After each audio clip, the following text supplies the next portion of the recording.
অনেকেই কিন্তু পেঁপে তরকারিটা খেতে পছন্দ করে না। সব সবজির মধ্যে অনেকের বাসায় হচ্ছে পেঁপে তরকারিটা খুব কমই রান্না করা হয়, আমাদের বাসায়ও সেম।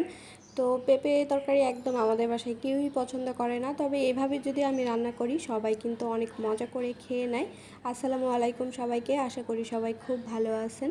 তো আজকে আমি পেঁপে আলু দিয়ে হচ্ছে যেভাবে তরকারিটা রান্না করি সেই রান্নাটাই আপনাদের সাথে আজকে শেয়ার করব।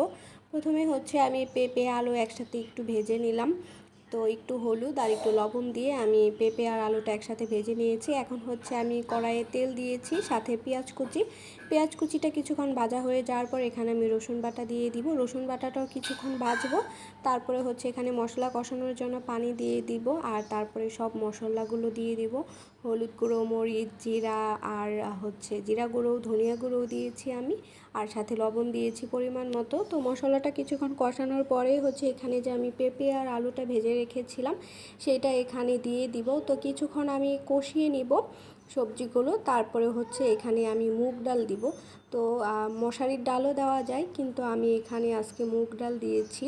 পেঁপেটা যেহেতু একটু নরম তরকারি, আমার মনে হয় যে অনেক সময় মসুরির ডাল খেলে অনেকেরই গ্যাসের প্রবলেম হয়, মুগ ডালটা কিন্তু তেমন একটা গ্যাসের প্রবলেম করে না, এর জন্য হচ্ছে আমি এখানে মুগ ডালটা ইউজ করেছি। এই তো আমার সবজিগুলোও সিদ্ধ হয়ে গিয়েছে, মুগ ডালটাও সিদ্ধ হয়ে গিয়েছে। এখন হচ্ছে আমি এখানে পানি দিয়ে দিব। পানি দেওয়ার পর আমি এখানে হচ্ছে মাছ দিব। আমি মাছ দিয়ে মূলত এই তরকারিটা রান্না করব। এটা কিন্তু অসম্ভব মজা হয় খেতে, আর ঝোল একটু কম করে রান্না করলে ভীষণ ভালো লাগে, বিশেষ করে গরম ভাতের সাথে। এই যে এখন আমি ঝোল দিয়ে দিলাম, তারপরে হচ্ছে এখানে মাছ অ্যাড করব।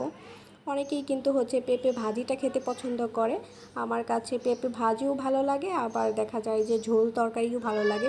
বিশেষ করে হচ্ছে ঝোলটা একটু যদি কম দিয়ে রান্না করা হয় তাহলে কিন্তু বেশি ভালো লাগে। এই তো আমার পেঁপে তরকারিটা কিন্তু রান্না করা শেষ। এখন শুধু আমি ঝোলটা একটু কমিয়ে নিব, তারপরে আমার রান্না করা শেষ। সবাই অনেক ভালো থাকবেন, আল্লাহ হাফেজ।